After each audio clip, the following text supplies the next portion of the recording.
주제를 좀 바꿔보겠습니다. 민주당의 독선과 일방에 관해서는 이제 비상계엄 이후에 확연하게 많은 분들이 보았습니다. 특히 2030 세대들이 보았죠. 그래서 자, 민주당 저런 세력들이 망조가 나라를 망조로 들게 하는구나, 나라를 망하게 하는구나, 이런 경제 외교 분야에서 정부가 어떻게 하려고 할 때마다 발목을 잡았던 세력이 민주당이구나, 그리고 여기에 배후에 중국이 있구나, 이것을 2030들이 알면서 뛰쳐나왔죠. 이건 민주당처럼 저렇게 해서는 나라가 망하고 중국에 넘어가겠구나 우리가. 그래서 뛰쳐나오고 민주당을 비난하니까 지지율이 민주당이 추락을 했고 이재명이 추락을 했죠. 자, 그런 조바심의 결과일까요? 민주당 교육연수원장 박구영 또 지난번에 이어 또 이야기를 했죠. 2030 특히 2030 남성들을 향해서 말라 비틀어질 것이다라고 얘기했는데, 자, 그 영상 보고 시작해 보겠습니다. 저들을 어떻게 민주당에 끌어들일 것인가는 고민하는 건 굉장히 잘못된 거예요. 이 친구들은 사유를 안 해요. 계산만 하지. 지금은 그들 스스로 말라 비틀어지게 만들어야지, 고려시켜야지. 박구용 민주당 교육연수원장이 우파를 지지하는 2030 세대에 대한 비하 발언이 알려지면서 논란을 일으키고 있다. 박구영 연수원장은 10대부터 70대까지 민주주의 훈련이 안 되고 지체된 사람들이다. 외로운 늑대들인데 조직화가 쉽다. 이게 전체주의다라고 밝혔다. 이어 박 원장은 2030 세대들을 어떻게 소수로 만들 것인가를 고민해야 한다. 지금은 그들 스스로 말라비틀어지게 만들고 고립시켜야 한다고 주장했다. 박구영 원장의 이런 발언은 처음이 아니다. 박 원장은 지난해 12월 윤석열 대통령 탄핵 촉구 집회 참석을 독려하며 20대, 30대 남성에게 알려주고 싶은 정보가 있다. 여자분들이 탄핵 촉구 집회에 많이 나온다고 했다가 크게 혼쭐이 난 적이 있는데 아직 정신을 차리지 못했다.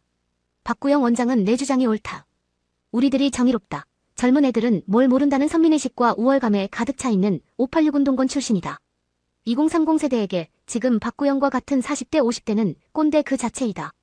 586 좌파들에게 공정과 상식은 멋으로 차고 다니는 소품에 불과하다. 위선과 허위 그리고 반칙과 특권으로 자신들의 기득권과 권력 유지에 혈안이 된 쓸모없는 바보들이라는 사실을 그들만 모르고 있다. 예, 2030 세대들은 민주주의 훈련이 안 돼 있는 지체된 사람이다. 지체 맛집 XXX처럼 이야기하네요. 뭔가 부족한 아주 결함이 있는 사람들이 바로 20대, 30대다. 10대부터 70대까지. 자, 말라 비틀어야 된다. 한마디로 박멸시켜야 된다. 이런 주장을 했네요. 그것도 민주당 교육연수원장이. 네, 지금 민주당 교육연수원장은 민주당 당원들에 대해서 사상교육을 전담을 하고 있는 중책이라고 들었습니다. 예. 네, 그런 인물이 이런 발언을 했다는 것은 정말 문제적이다라는 이야기를 한번 짚고요. 그리고 박구용 원장이 이야기했던 민주주의는 인민민주주의라는 생각이 듭니다. 그리고 지금 젊은 세대들 그리고 대다수의 국민들이 이야기하고 있는 민주주의는 자유민주주의입니다. 저는 저희 젊은 세대들이 자유투사 세대로 기록이 될 것이다라고 말씀도 드렸는데요. 또 지금 영상에는 나오지 않았지만 박구용 원장이 그런 이야기도 했습니다. 민주의 자유 때문에 민주의 가치가 죽는다.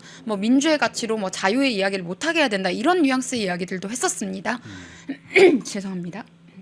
예. 계속 이어지도록 하겠습니다. 네, 그래서 그런 지점들을 봤을 때 이 사람이 자유민주주의에 대한 가치관이 정말 전무하구나라는 이야기를 드리고 싶고요. 그리고 사유를 하지 못한다라고 이야기를 했는데, 그래요. 네, 골방에서 네. 공산당 선언 수십 년 동안 읽는 것은 사유가 아니다라는 말씀을 드리고 싶고요. 지금 젊은층들은 사고를 하고 있습니다. 사실과 상식에 근거해서 이성적이고 합리적인 사고를 하는 똑똑한 세대다라는 점을 짚고 싶고, 앞으로 우리 세대가 나아가기 위해서 지금 기울어져 있는 좌측으로 정말 극단적으로 기울어져 있는 이 대한민국을 정상화시키기 위해서는 정말 극단적인 우파의 가치도 필요하다면 우리가 써야 되는 겁니다. 그런데 지금 국민의 절반 이상이 지지하고 있는 탄핵 반대 여론들 그리고 우파적 가치들은 극단이 아닙니다. 상식일 뿐이거든요. 그래서 저는 지금 특히 90년대생들과 00년대생들은 이런 사실관계와 상식에 굉장히 민감하고 우리가 지향하고자 하는 많은 실용적인 것들입니다. 그런 실용적인 가치들은 사실은 지금 좌익 기득권들이 우리에게 세뇌해왔던 그런 망상들과 굉장히 거리가 멀거든요. 그리고 이런 실용적인 가치들이 지금 뭐 트럼프 대통령이라든지 이렇게 여러 가지 해외 리더들도 보여주고 있지만 그런 우파적인 정책 노선과 굉장히 일치하는 점이 많습니다. 그렇기 때문에 저는 신우파 세력이 앞으로 부흥할 것이다라고 항상 말씀을 드렸는데요. 그리고 저는 이 박구용이라는 사람의 시선들이 굉장히 음침한 면이 있다는 생각이 들었습니다. 특히 이렇게 지금 민주당에서 이제 과거에 뭐 박원순, 뭐 안희정, 오거돈 이런 사람들도 있었지만 성적으로도 굉장히 음침하고 불쾌한 시선들을 젊은 층에 좀 보여주고 있는데요. 특히 젊은 남성들에 대해서는 굉장히 적대시하고 어떻게 보면 악의까지 느껴질 정도로 굉장히 적대시하면서 동시에 2030 여성들에 대해서는 본인들의 말을 잘 들으라는 식으로 굉장히 세뇌를 시키곤 했었습니다. 네. 그런데 2030 여성들 이제 그런 세뇌 프레임들에 대해서 절대 선동당하지 않습니다. 네. 저는 이번에 탄핵 정국을 통해서도 더 많은 여성들이 깨어났다고도 생각을 하고 기존의 좌익 정치권들이 뭐 박지원이나 류호정이나 이런 극좌 페미 선동가들을 마치 2030 여성들의 표상인 양 이렇게 언론 플레이를 해왔는데요. 그 부분들에 대해서 대다수의 2030 여성들은 굉장히 불쾌하게 느끼고 있었습니다. 그리고 이렇게 탄핵 정국과 비상계엄 이후에 본인들의 이야기들을 더 목소리를 내게 되면서 저에게도 많은 응원들이 오고 있는데 2030 여성들의 많은 2030 여성들도 우파적 가치와 자유의 가치를 아주 중요하게 생각한다라는 점을 더 알리자라고 이야기를 하고 있거든요. 그래서 지금 또 민주당이 본인들이 뭐 2030 TF도 만들어서 조기 대선을 준비한다고 하는데 그런 TF들 100개 1000개 만들어 본다 한들 저는 지금 우리 움직이고 있는 민심의 흐름에 따라가기에는 역부족일 것이다라는 생각을 합니다. 예. 586 세대들이 가지고 있는 이념적, 이론적, 정신적 결함이 상당히 많이 있죠. 세상을 이분법적으로 단순 선악 논리로 노동자와 자본가가 싸우는 세상의 구조로 보고 있죠. 권력자와 피압박자 둘 사이에 싸우는 구조로 보고 있습니다. 제국주의와 반제국주의의 싸움으로 세상을 보고 있죠. 그 프레임으로 보니까 미국을 보는 눈, 대한민국 내부의 지금 경제 사회의 구조 이런 것을 그런 단순한 대립 구조로 보게 되죠. 노동자와 기업가가 서로 적으로 몰게 돼서 노동자들이 기업가 타도하면 노동자 세상, 근로자 세상이 온다는 사고이죠. 진보당이 이번에 개헌의 제1강령에 그 주장을 하겠죠. 노동공화국을 만들겠다. 노동 중심의 자주평화공화국. 그런데 이 지체에 말라진 지체에 빠진 586 세대들의 그런 관념.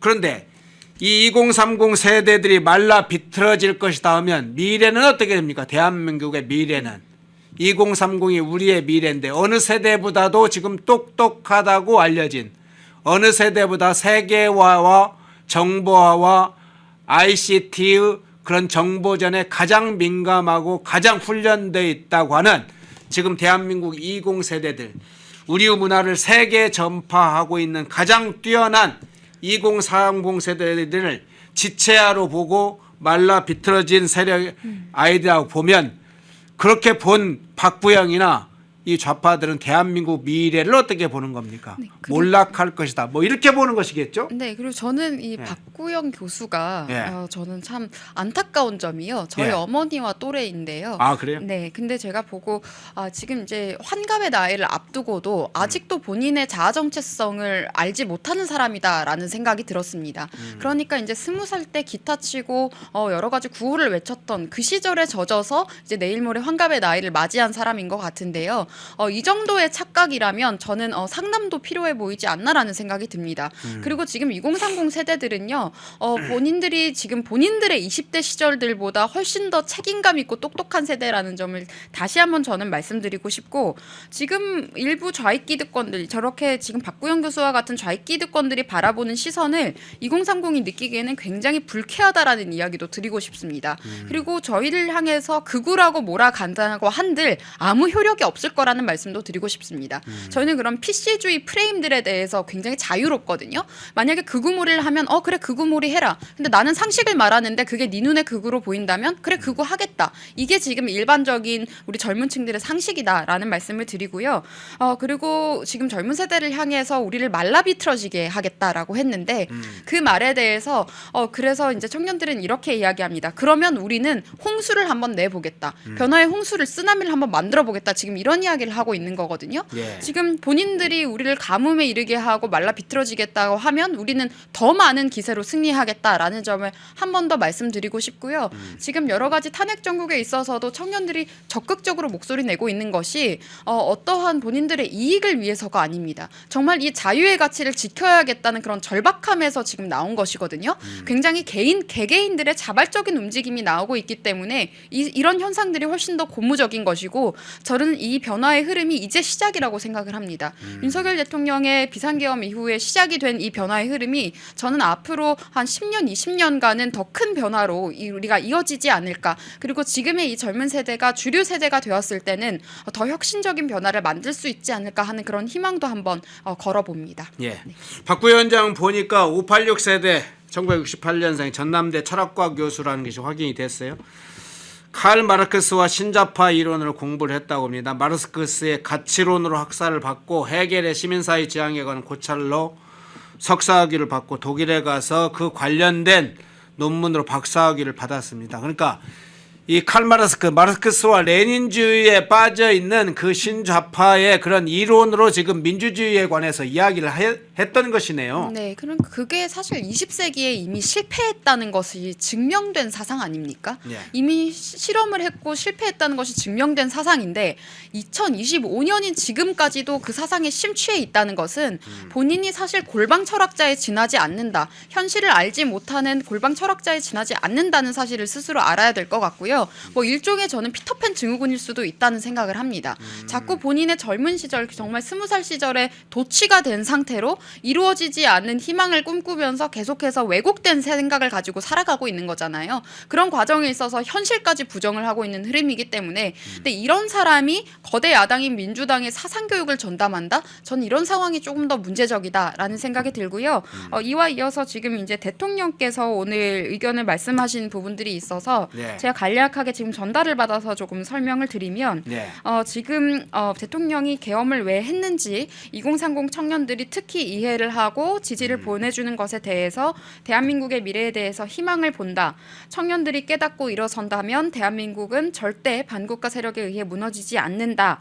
그리고 이 나라의 자유민주주의 가치를 파괴하고 훼손하고자 하는 세력이 있다는 것을 국민들께서 깨닫고 앞으로 대한민국을 바로 세울 수 있다면 대통령이 겪고 있는 불편함은 문제가 되지 않는다라는 의견을 전해 오셨다고 지금 제가 전달을 받았습니다. 예. 네.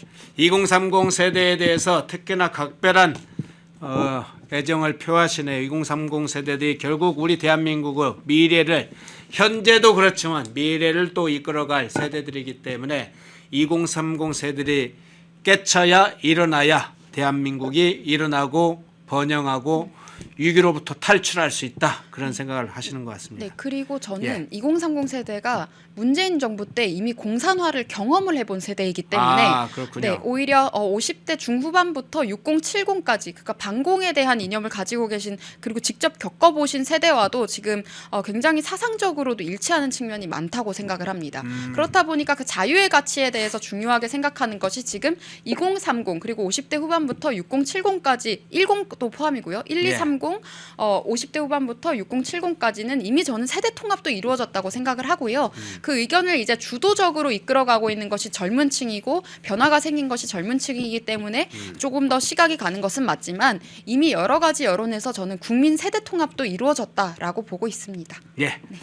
자, 2부 백지원 전 국민의힘 상근 부대변인 모시고 자, 현재 있었던 문제부터 방금 마지막에 했던 민주당 교육연수원장 사상교육을 담당하는 박구영의 그런 철진한 이론과 2030 세대에 대한 비하 관련된 발언까지 한번 분석해 봤습니다. 백지원 상근 부대변인이었습니다. 고맙습니다. 네, 감사합니다. 가장 논란이 일고 있는 것이 민주당에서 2030 청년들을 또 비하해서 거센 비판이 일고 있습니다. 이번에 여러분들 기억하실지 모르겠지만 작년 연말이었나요? 올 초였나요?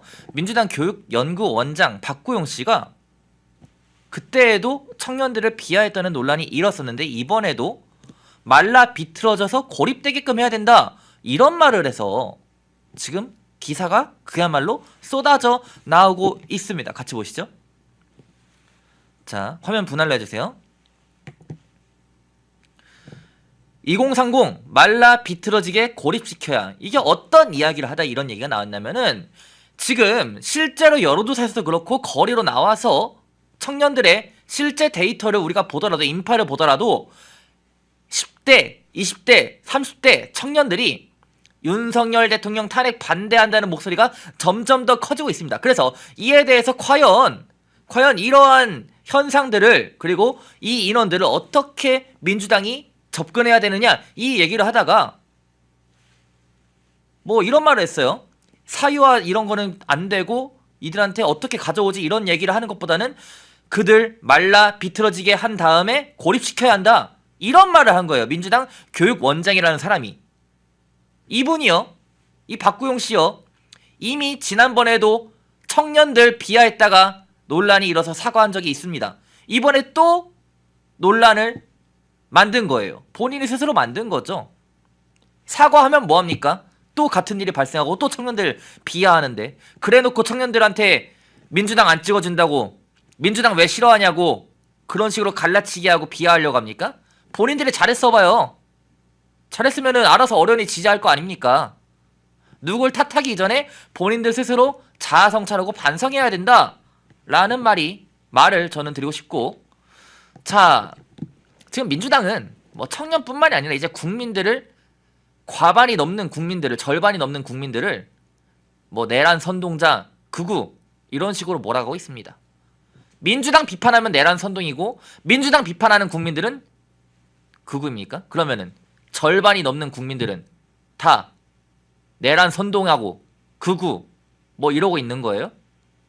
민주당의 말이, 언행이 정말 궤변이다 라는 것을 말씀드리고 싶고, 오늘 윤 대통령 기사 보실게요. 야당을 설득해보려 했으나 되려 정권을 파괴시키려 했다. 그러니까 협치에 대해서 지난 2년 반 동안 윤석열 대통령은 어떻게든 협치하려고 다가가고 있었는데, 설득도 해봤고 여러 가지 방법을 동원해봤지만은 오히려 정권을 어떻게든 파괴시키려 했었다라고 좀 한탄을 했습니다. 그리고 어제 정말 끔찍한 사건이 일어났는데, 초등교사가 학생을 피살한 일이 발생했습니다. 대전에서 발생한 일인데요. 이 초등교사가 맞아요. 뭐 돌봄이다 뭐다 비정규직이다 했는데 정식 교사가 맞습니다. 저는 이렇게 생각합니다. 우울증을 앓고 있는 뭐 조현병 비롯해서요, 포함해서 정신병을 앓고 있는 선생님들이 과연 교단에 설 자격이 있을까?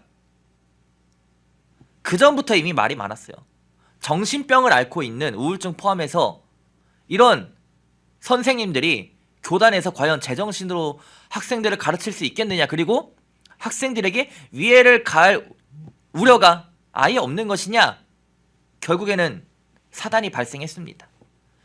이제 국회 정치권도 포함해서 이 문제에 대해서 정말 심각하게 다뤄볼 때지 않나 이렇게 생각을 해보고요. 그리고 이재명 대표가 어제 교섭 연설에서 보여줬던 워딩들, 표현들 정말 비판을 하지 않을래야 않을 수 없는 그런 부분들이 너무나 많았다는 점 강조드리면서 오늘 저희가 전반적으로 다뤄볼 내용들 어떤 것들이 있는지 투데이 토픽에서 보고 오도록 하겠습니다.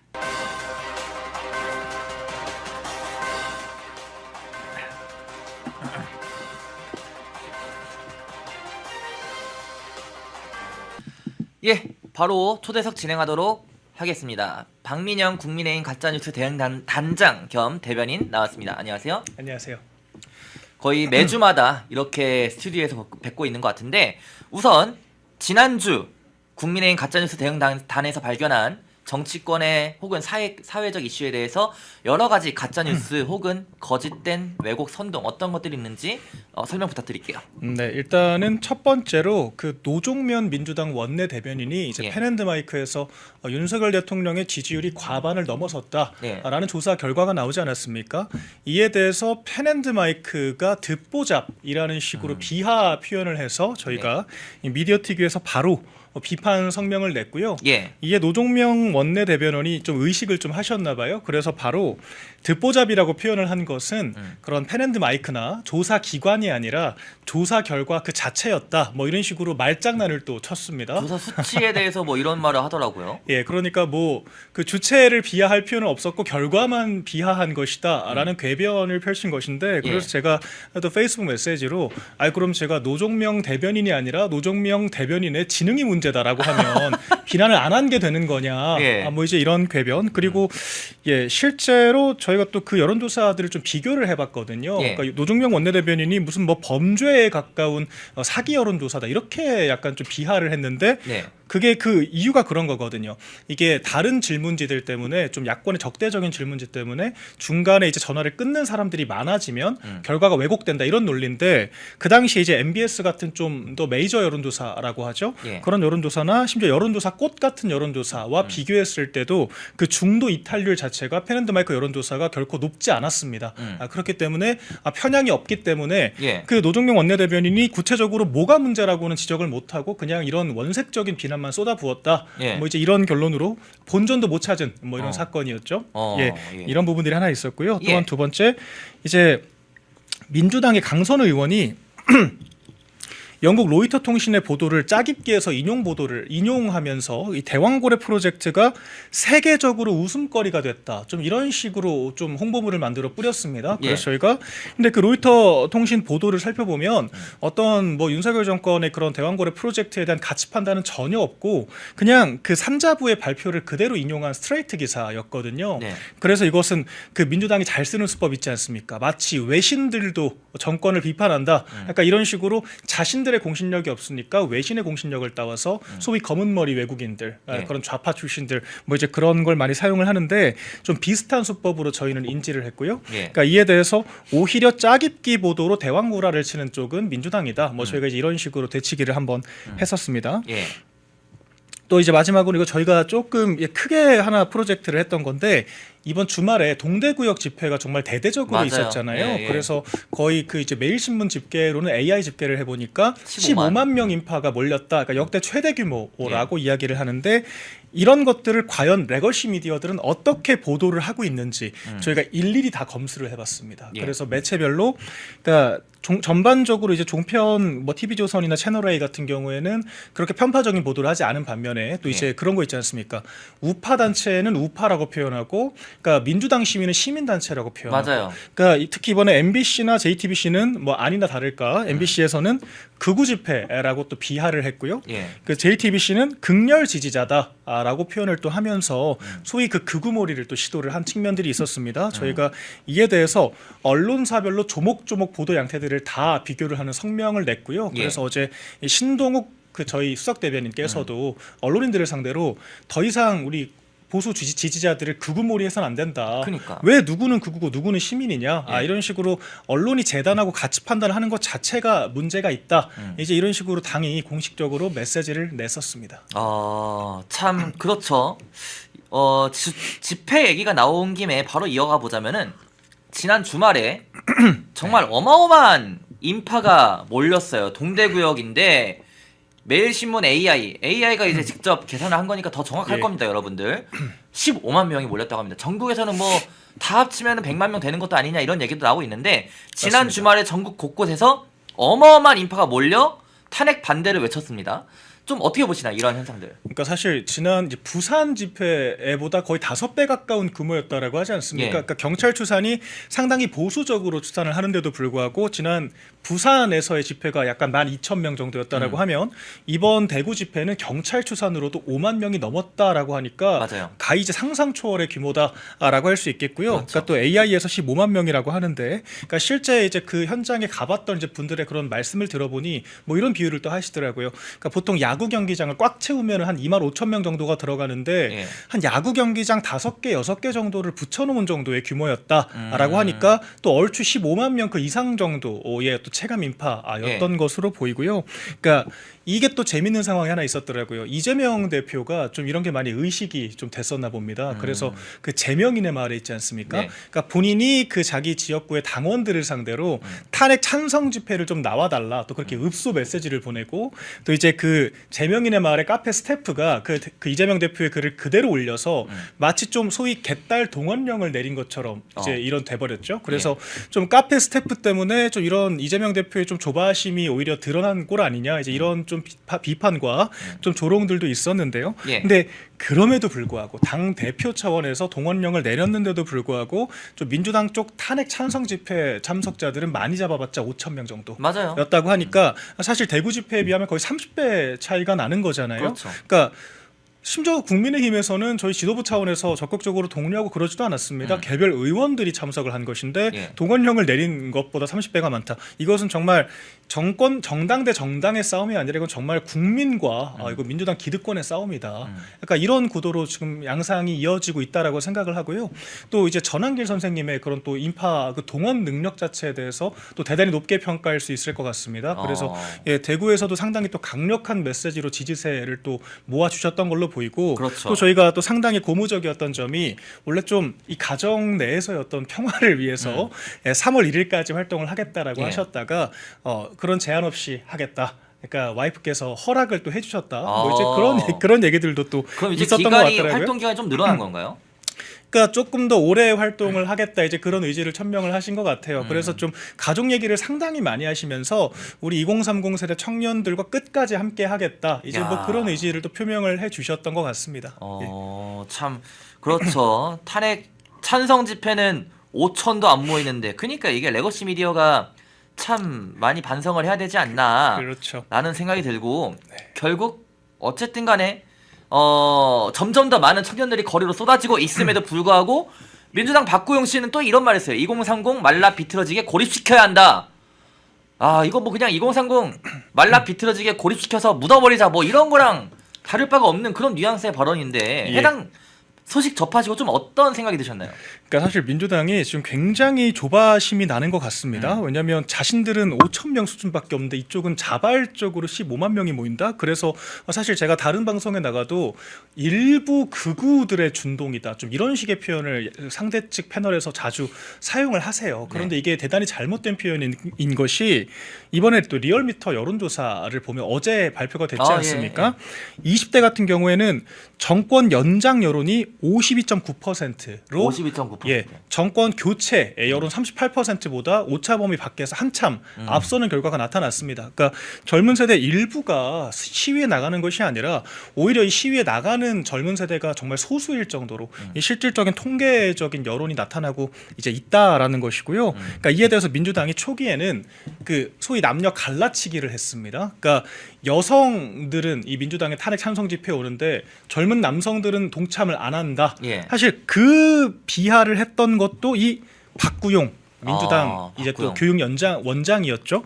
당시에도 이제 이분이 그런 얘기를 했다가 좀 논란이 되니까 또 사과를 했었잖아요. 근데 그 사과도 청년 남성들한테 한 게 아니라 여성한테 했잖아요. 그러니까요. 그러니까 여성들만 믿겠다라고 자기 얘기를 해놓고 정작 사과를 또 여성들한테만 하는 또 촌극을 또 연출을 했었죠. 예. 그러니까 이분 자체가 생각이 대단히 좀 편협하고 폐쇄적인 것으로 보여요. 근데 이분이 남녀만 젊은 세대만 갈라치게 하는 게 아니라 또 중도층에 대해서도 뭐라 그랬냐면 예. 정의로운 척하지만 별거 아닌 사람들이다. 중도층. 중도층도 비하했네요. 그러니까 중도층도 지금 확실하게 민주당 편에 서는 것이 아니라 좀 어설프게 지금 간을 보고 있다. 이런 식으로 약간 비난을 하는 걸로 저는 이해를 했거든요. 그러니까 쉽게 말해서 민주당처럼 무슨 뭐 내란수계다, 무슨 뭐 그 탄핵을 시켜야 되고 내란몰이하는 그런 극우몰이하는 일부 사람들을 제외하면 전부 다 극단 취급을 하는 겁니다. 그러니까 자신들이 극단이면서 나머지들을 극단 취급을 하고 있는 지금 코미디 상황을 연출을 하고 있는 거고요.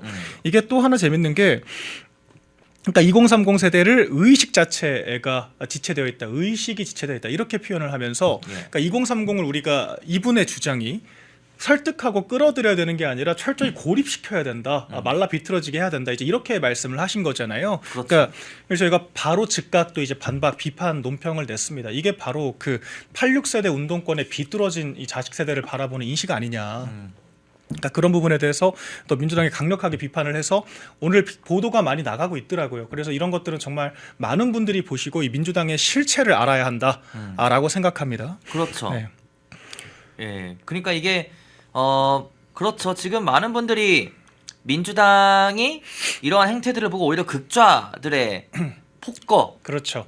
눈에 보이는 것이 없는 것처럼 행동을 한다, 뭐 이렇게 평가를 해주고 계시거든요. 네, 그러니까 소수의 극단적인 사람들을 우리가 극단, 극좌, 극우라고 표현한다라고 하면 5천 명밖에 안 되는 이런 인력들이 소위 극단이라고 할 수 있는 거 아닐까요? 그렇죠. 또 제가 오늘 오면서 또 재밌는 또 돌아다니는 자료들을 봤는데, 그러니까 이제 블라인드라는 또 이제 익명 커뮤니티에서 나온 거 직장인들 보니까, 커뮤니티. 예, 그 민노총으로부터 12만 원씩 받고 집회 참여한다라고 해서 어. 실제 그 12만 원을 이체받은 내역 양대 노총으로부터 그것을 또 오픈을 한 그런 자료들이 있더라고요. 아, 그래요? 그래서 예, 실제로 이제 아름아름 이제 민주당에서 그 돈을 주고 집회 유도를 한다는 말이 있었는데 이게 또 실체로 또 드러날 수도 있을 것 같습니다. 그래서 저희가 이것도 한번 검증 작업을 해보려고 하고요. 그러니까 민주당이 지금 대단히 착각을 하고 있는 게 돈을 뿌려서까지 사람들을 집회에 동원한다. 이게 얼마나 기득권적인 발상입니까? 그렇죠. 그러니까 사실 청년 세대들이 가장 싫어하는 게 기득권이거든요. 그러니까 그 반기득권 투쟁 정서, 전 그런 견제 심리가 지금 젊은 세대들한테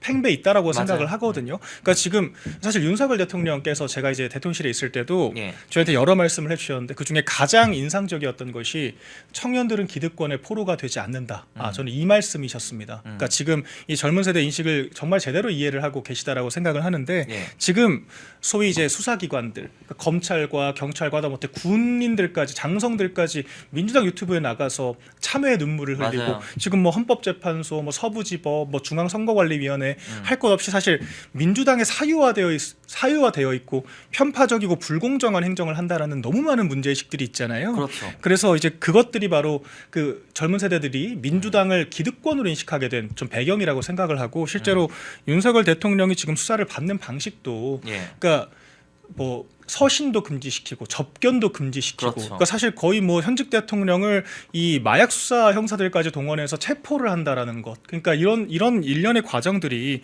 대통령이 오히려 피해자다. 그러니까 대통령이 이런 민주당 기득권, 그러니까 우리법연구의 기득권에 맞서려고 하다가 탄압을 당하고 있다는 인식을 그 실제 사실인 것 같고요. 예, 더 젊은 세대들한테 많이 공유하게 만든 계기였다라고 생각하고 이제 그런 것들이 또 민주당을 기득권으로 인식하고 정권 교체가 아니라 정권 연장을 지지하게 된 또 배경이 아닌가. 저는 그런 생각이 들었습니다. 그래서 지금 탄핵 정국임에도 불구하고 민주당이 계속 지지율이 엎치락 뒤치락. 오늘 나온 결과만 하더라도 최근에 나온 결과만 보더라도 리얼미터죠. 정권 연장률이 청년층 사이에서는 더 높았다는 거잖아요. 그러니까 국민의힘 윤석열 정부를 지지한다는 거 아닙니까? 절반이 넘는 청년들이. 네. 그러니까 이것부터가 얼마나 민주당이 스스로 연이은 실책, 자멸을 했는지를 저희가 뚜렷하게 알 수 있는 그런 부분인 것 같고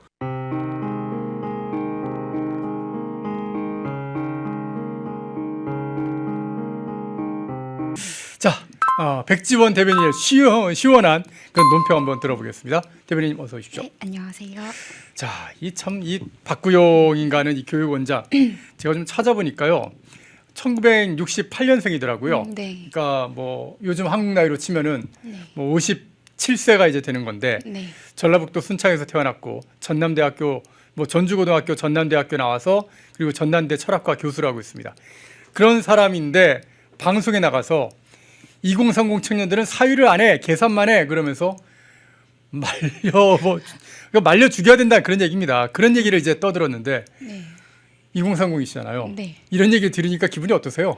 이건 정치적인 지향 가치를 떠나서 네. 그냥 1020, 30 누가 들어도 굉장히 본능적으로 반감이 들 수밖에 없는 발언들이었던 것 같습니다. 예. 특히 조금 역겨운 측면이 강한 것 같아요. 그리고 이야기하는 내용들 보니까 뭐 본인은 스스로가 어른이라고 생각하고 살아본 적이 없다 뭐 이런 이야기도 하더라고요. 예. 그래서 그런 그 정도의 피터팬 증후군이면 치료가 필요하지 않을까라는 생각까지도 들었고요. 예. 지금 방금 연령을 말씀하셨는데 제 어머니랑 나이가 비슷하시더라고요. 그래요? 네, 저희 부모님 연배십니다. 제가 네네. 94년생인데 네. 이제 90년대생들 기준으로는 이제 부모님 뻘인데 저렇게 이야기를 했다는 것 자체가 너무 경악스럽다라는 말씀을 드리고 싶고요. 사실 내일 모레 환갑의 나이에 네. 아직도 세상 물정 모르는 10대 아이처럼 이야기하는 것은 저는 이건 좀 심각하게 정서적으로 문제가 있는 것 같거든요. 이야, 그런데 날카로우시네요. 네, 그런데 이런 사람이 민주당의 당원의 사상교육, 당원 정신교육을 전담하는 교육원장이라고 예. 합니다. 그러니까 지금 민주당이 그렇게 상황이 참 어지러운 것이 아닐까라는 생각이 들고요. 우리 당에서 연수원장이나 이런 것은 보통 현직 의원이 겸직을 한다고 하더라고요. 근데 지금 이재명 대표가 각별하게 해당 교수를 챙긴 것은 또 이유가 있지 않을까라는 생각이 들었고 또 민주와 자유를 굉장히 대조를 시키면서 자유의 가치를 깎아내리는 이야기도 하던데요. 근데 우리가 이야기할 때는 자유민주주의의 가치를 이야기를 해야지 자유를 떼고 민주를 가지고 호도하는 저런 발언들을 절대 넘어가면 안 되겠다라는 말씀을 드리고 싶고 예. 특히 민주당의 X세대나 586 중에 저런 분들이 꽤 있어요. 근데 이제 제가 저런 사람들을 지켜보면서 느낀 것은 나이는 이제 환갑의 나이가 다 되어가는데도 아직도 대학교 때 기타 치고 노래하던 그 상태에 멎어 있구나라는 생각을 사실을 많이 합니다. 그러니까 그때 당시에 학교 다니면서 뭐 공산당 선언 이런 거 읽고 심취하던 사상에서 단 하나의 발전도 없는 사람들이라는 생각이 들고요. 아프다. 네. 굉장히 아플 것 같아요. 이런 논평을 자기 어떤 딸, 자기 아들 그 정도 세대한테 듣는 이제 이 환갑을 바라보는 교수님의 이야기입니다. 예. 네, 그리고 특히 민주당이 젊은 여성들을 바라보는 시선이 예. 굉장히 좀 변태적이다라고 저는 생각을 하는데요. 좀 음침하다라고 예. 말씀을 드리겠습니다. 지금 뭐 탄핵 선동 집회에 2030 여성들이 많으니까 여성을 꼬시기 위해서 남성들도 나와라는 식의 발언을 했던 사람도 저 해당 박구용 교수거든요. 예. 그래서 그런 맥락에서 봤을 때 참 뭐 안희정, 오거돈, 박원순 때도 그렇고 참 한결같이 민주당 좌파 인사들의 여성관이라고 하는 것은 참 어떠한 변태적인 부분들, 음침한 부분들이 많다는 생각이 들고요. 이것과 또 하나 연결되는 것이 저희 젊은 세대의 성별 갈라치기를 같은 맥락에서 사실 조장을 합니다. 오. 가령 유시민 작가 같은 경우에 그 선봉에 있는데요. 특히 젊은 남성을 굉장히 적대시를 합니다. 근데 그 적대시하는 이유를 알 수 없을 만큼의 살기까지 느껴지는 적대시를 하면서 예. 젊은 여성들을 향해서는 특혜를 제공해 줄 테니까 우리 말을 잘 들어라. 일종의 그루밍을 한다고 표현을 할 수 있는데 그루밍이요. 네, 예. 그런 관점으로 본인들이 젊은 층을 바라보고 여론을 주무를 수 있다고 생각하는 것이 저는 이건 참 대단한 오만이다라는 생각이 들고요. 세월이 지금 한 40년이 지나도록 본인들만 세월 가는 줄을 모르는 것 같습니다.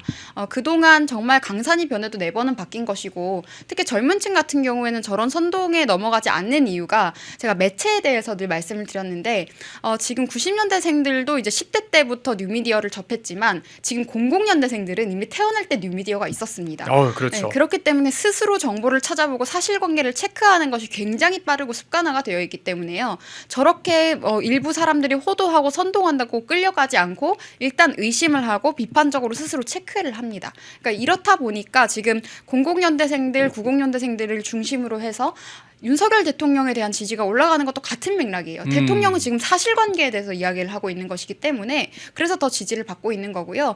저는 민주당이 이번에 이런 논란들과 함께 또 2030 TF를 조기 대선을 준비하면서 만들겠다 이런 이야기들도 했던데 예.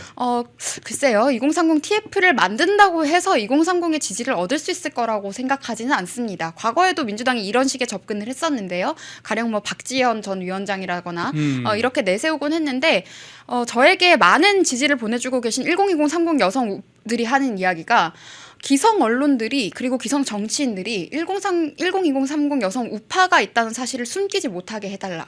우리의 존재를 더 알려달라는 이야기를 많이 하는데 저도 이제 정치를 하기 전에도 정치권을 바라보면서 불쾌했던 지점이 뭐 박지현, 류호정, 뭐 장혜영 이런 사람들이 마치 젊은 여성들의 어떠한 표상인 것처럼 굉장히 기성 언론이 언플을 하고 좌파 정당이 언론 플레이를 했거든요. 네. 그런데 현실은 그렇지 않다라는 걸 짚어드리고 싶고요. 페미니즘이라는 그 어젠다 하나로 여성을 팔면서 표를 얻겠다는 좌파적인 접근은 앞으로는 더 이상 저는 통하지 않으리라는 생각을 합니다. 정말 진짜 정상적인 여성들이라면은 이 페미니즘이 이미 세상에서 어떻게 보면 주류 사회에서 퇴행되고 있는 이미지 퇴출되고 있는 그런 이념이라는 걸 다 알고 있고 아니 남녀가 서로 만나가지고 서로 좋아서 가정 이루고 그리고 아이들 낳고 이게 얼마나 행복한 일인 건지를 다 너무나 잘 알고 있는 거겠죠. 네, 그리고 또 우파 성향이지만 페미니즘을 이야기하시는 분들이 네. 생각하는 그 페미는 지금 통용되는 페미와 의미가 다르거든요. 어허. 그것은 성별에 관계없이 동등하게 경쟁하고 동등하게 예. 노력해서 성공하고 싶다. 경쟁의 기회를 제공하자. 이런 이야기를 하는 것이지 여성이라고 시해를 해달라라는 요구를 하고 있지 않습니다. 그리고 이번에 여러 가지 안보 이슈가 터지면서 여성의 병역 의무라거나 기초 군사훈련이라거나 이런 이야기들도 여성들이 자발적으로 지금 여러 가지 이야기들이 좀 올라오고 있기도 하거든요. 예. 그래서 이런 것들도 차차 우리가 현실적으로 공론화해서 이야기해볼 수 있지 않을까 생각합니다. 아까 박구영 대변인을 향해서 뭐 나이는 한참 늘었는데 아직까지 정신 연령이 20대에 머물고 있다라고 굉장히 유아태인이라고 그랬는데요. 진짜 시대가 변했습니다. 진짜 박구영 교수님 저한테는 뭐 형벌 정도밖에 안 되는데 저도 저희 아이들하고 이렇게 얘기할 때는 굉장히 아이들한테 많이 배우는 게 있거든요. 근데 2030 청년들은 얼마나 진짜 시대가 다르다니까요. 마치 당신들이 예전에 지금의 7080 세대죠. 전쟁 끝나고 나서 왜 저렇게 뭐 죽을 고생을 하면서 자식들한테 다 퍼줘. 난 그렇게 아빠, 어머니, 아버지처럼 안 살래라고 부정했던 것처럼 지금 2030 세대는 지금 당신들을 보면서 2586 세대를 보면서 당신들은 너무 위선적이야. 당신들은 말과 행동이 너무 달라라고 지금 지적을 하고 있는 겁니다. 좀 그런 말을 좀 알아들었으면 좋겠고 자 이런 사람이 한두 명이 아닌데요. 지금 전라도 광주에서도 똑같은 일이 또 벌어졌는데 광주의 이 강기정 시장이 어떻게 보면은 뭐 그래 좋습니다. 우파 집회라고 하죠. 우파 집회가 광주에서 열려고 하니까 민주광장에 5.18 민주광장에 극우를 위한 공간은 없다. 너희들 오면은 민주시민에게 맞아 죽는다. 이런 식으로 협박을 하더라고요. 그런가 하면 또 박지원 의원도 전환길인지 김한길인지 5.18 광장이 어디라고 뭐냐. 이런 뭐 막말을 지금 떠들고 있던데 이런 걸 보면서는 어떤 생각 드시나요? 저는 박지원 의원 같은 분은 진작에 정치 일선에서 물러났어야 했다. 예. 본인이 양심이 있다면 그렇게 했어야 되는 사람이라는 생각을 하고요. 저는 우리나라 좌파들이 광주와 호남에 대해서 어떤 의식을 갖고 있는지를 적나라하게 보여준 장면이라고 생각을 합니다. 마치 본인들의 사유와 본인들이 사유화하는 소유물인 것처럼 이야기를 하고 있는 거거든요. 그리고 제가 항상 거듭 지적을 드리지만 지금 대한민국 정치권에 극우는 없습니다. 지금 극좌만 있습니다. 예. 애국의 가치를 말하고 지금 안보 의식에 대해서 중요한 지점들을 이야기하고 상식을 이야기하면 극우몰이를 지금 당하고 있는데요. 탄핵을 반대했다고 극우가 될 수는 없는 것이죠. 지금 여러 가지 공수처부터 해서 헌법재판소까지 그리고 온갖 사정기관들이 한 몸이 돼서 우리가 이해할 수 없는 불법과 편법을 저지르면서 정해진 답을 향해서 지금 치닫고 있는 모습 아닙니까? 예. 그럼 이런 상황에 대해서 문제 제기하는 것은 상식이지 절대 극단이 아니다라는 이야기를 드리고 싶고요. 이런 여러 가지 이상한 정황들을 보면서도 목소리 내지 않는 것이 저는 비양심이라고 생각을 합니다. 그리고 뭐 강기정 시장인가요? 강기정 시장 같은 경우에도 저는 더 이상 언급할 가치도 없는 정치인이라는 생각을 합니다. 과거에 이제 여러 가지 폭력적인 이슈로도 논란이 되곤 했었는데 네. 이런 인물을 호남이라고 본인들이 민주당이 또 본인들의 텃밭이라고 공천한 것도 저는 잘못이라는 생각이 들거든요. 그리고 호남이 앞으로 정치적으로 발전을 하기 위해서는 이정현 전 대표님 같은 그런 정치인들이 더 많이 나와야 된다고 생각을 합니다. 그리고 지금 호남에서도 자발적으로 탄핵 반대와 애국 집회에 대한 움직임들이 지금 나타나고 있거든요. 전한길 강사가 가서 하는 집회도 있지만 스스로 이미 나타나는 집회들도 있었습니다. 그렇습니다. 예. 특히 10대들 같은 경우에 아주 자발적으로 적극적으로 응하고 있습니다. 그래서 이런 점을 봤을 때 저는 그동안 우리 당에서 호남에 온갖 특혜를 주겠다고 이야기하거나 뭐 확장력 이야기하는 사람들은 정작 아무 확장력도 갖추지도 못했고 얻지도 못했는데 예, 날카로운 말씀이네요. 네, 윤석열 대통령이 그냥 있는 사실 그대로 상식을 바탕으로 사실을 위해서 그리고 국민들을 위해서 부딪히는 모습을 보시고 호남이 스스로 깨어나고 있다고 저는 생각을 합니다. 그래서 저는 앞으로 호남의 여러 가지 정치적 선택지를 우리가 제공함에 있어서도요. 특혜를 제공한다거나 저렇게 민주당처럼 마치 뭔가 맡겨놓은 것처럼 시혜적으로 바라볼 것이 아니고 이 우리를 선택하면 이런 정책을 가져갈 수 있다로 어필을 하는 것이 저는 훨씬 더 맞다고 생각을 하거든요. 그래서 앞으로 이정현 전 의원, 이정현 전 대표님 같은 정치인들이 더 많이 나올 수 있도록 좀 도전하려는 호남 출신의 정치인들에게는 당에서도 충분히 지원을 해야 하지 않을까 하는 생각도 했습니다. 예, 굉장히 중요한 말씀인데요. 사실 뭐 호남한테 뭘 주면은 잘해주겠지. 조금 전에 백지원 대변인이 얘기한 거. 그러니까 이 586들이 2030 여성들을 향해서 우리가 잘해줄게라고 하면서 꼬신다고 그랬지 않습니까? 네. 근데 2030 청년들은 그렇게 꼬심에 넘어가는 게 아니라 자신들이 직접 찾은 그 정보를 갖고 스스로 판단을 하려고 들어요. 그래서 그 옳고 그름의 어떤 기준에 따라서 자기가 선택을 하려고 합니다. 근데 그런 선택의 기회를 야 니들이 뭘 알아? 그냥 우리 586 세대가 주는 대로 받아 먹어라고 지금 뺏으려고 하는 거라고요. 저는 그 똑같은 구도가 호남 지역에도 벌어지고 있다고 생각하거든요. 호남의 시민들도 분명히 대한민국의 자유 시민들이고 좋은 교육을 받고 자랄 그런 권리가 있는데 그동안 이 586 세대 아까 그 박구영 교수 같은 그런 네. 사람들 보면 어떠냐면 이렇게 뚫뚫 감춰놓고 그 안에서 야 이게 옳은 거야 이게 옳은 거야라고 교육을 시켰던 거예요. 그런데 지금 1230 세대 같은 경우는 지금 어떻게 보면 박구영 교수처럼 네. 형들이 가르쳐주고 선배들이 가르쳐주는 것만 듣고 배운 게 아니라 네. 자기가 직접 유튜브든 아니면 인터넷이든 뭐든 밖에 나가서 이제 보기 시작하는 거예요. 밖에 보니까 지금 안에 있는 호남의 상황이 너무나 다르거든요. 네. 그러니까 백지원 대변인이 말씀하신 것처럼 내가 아는 이 호남의 모습과 그리고 내가 아는 우리 동네의 아저씨들이 얘기하는 이 호남의 어떤 그 소외받는 그런 모습하고 실제 호남하고는 완전히 다른 거를 이제 1230 세대가 호남의 1230 세대가 깨닫게 되는 거죠. 네, 그리고 좌파들은 항상 수법이 똑같습니다. 여성파리, 뭐 호남파리, 환경파리 예. 이렇게 좌파들의 PC주의에 근간한 그런 모든 파리들이 똑같은데요. 그게 한 가지 공통점이 있습니다. 수동성과 피해의식을 일단 주입을 하고요. 어허. 본인들이 갖고 있는 특권 중에 아주 일부를 떼어주면서 그것에 감사하게 길들입니다. 예. 그래서 이런 수법에 절대 앞으로 넘어가면 안 되겠다 말씀을 드리고요. 호남의 젊은 층들도 이제 저는 자유의 가치의 중요성을 안다고 생각을 합니다. 그리고 자유시장 경제라는 것이 얼마나 이 사회를 발전할 수 있게 하고 개인을 부유하게 번영할 수 있게 하는지 알게 되면요. 저는 이 자유시장 가치와 그리고 또 자유시장 경제와 자유민주주의를 지향하는 우파적 가치를 호남에서도 더 많은 국민들께서 지지해 주실 거라고 생각합니다. 예, 분명히 계실 거라고 생각하고 호남의 부모님들, 우리 자녀들, 청년들에게 기회를 좀 주시면서 한번 너희들이 판단해봐. 그렇게 좀 허락을 좀 해주시기를 기대해 보겠습니다.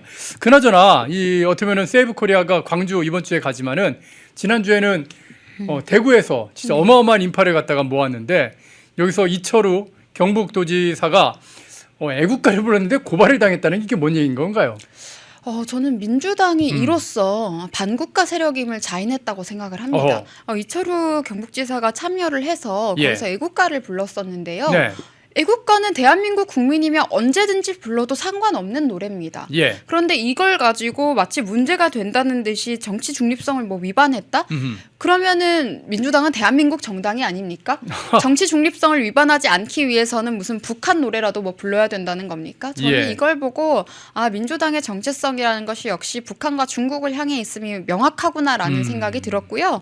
이럴수록 우리가 더 당당하게 애국가 불러도 된다고 전 생각합니다. 그리고 이철우 도지사도 용기 내서 저 자리에 참석해 주신 것도 감사하게 생각을 예. 하고요. 사실 그동안 우리 당의 정치인들이 이렇게 직접 집회 무대에 올라오기까지 정말 시간이 오래 걸리지 어렵죠. 않았습니까? 예. 12월과 1월에 이제 국민들의 민심은 이미 작동을 했는데 지금이라도 우리 당의 정치인들이 그리고 뭐 도지사나 이렇게 무게감 있는 정치인들이 지금이라도 함께 해준 것은 저는 다행이라는 생각이 들고요.